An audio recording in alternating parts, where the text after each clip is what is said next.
Right, so here's part 2, the front left. I've just added a couple of shims in.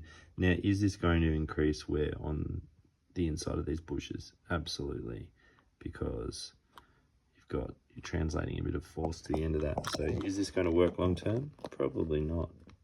But you can see now, I'm moving the whole car there, the play in the control arms is so much better. And I think the steering issue is definitely compounded by play in the swivel balls of the control arms, and also all the excessive play here. All of it just means as soon as the steering's actuating on this, it actually torques the control arm in a direction, and so you get this really unreliable steering.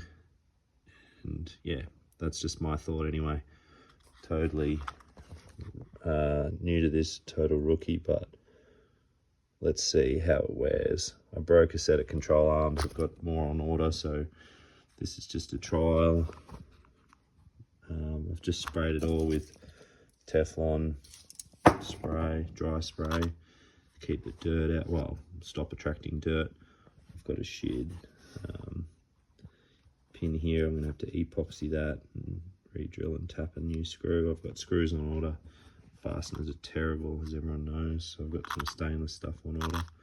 But yeah, just tightening up this steering I think is going to make a big difference. And I've got a JMRC Hoppy 21 gram servo on order.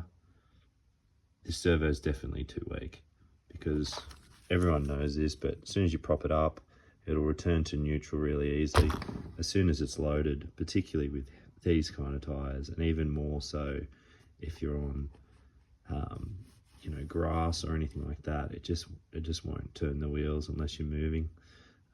So we'll see how the upgraded servo goes. I think that'll really sort the front out. And then just going to do the diffs. I've run about 5 packs through it now.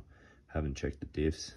I need to redo the shock oil. The shock oils, I don't know, they sound like they're full of air to me, but we'll see. And I'll put some diff oil in, thinking 7k in the front and 3k in the rear. That's just what I'd seen online. Some people are saying as much as 30k.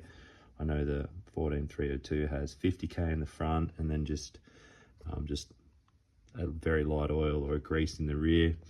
Love to hear what people think works for the 14209 and the 14210 diff oil wise. This is sealed G series diffs, so should be okay for oil. Anyway, let me know what you think.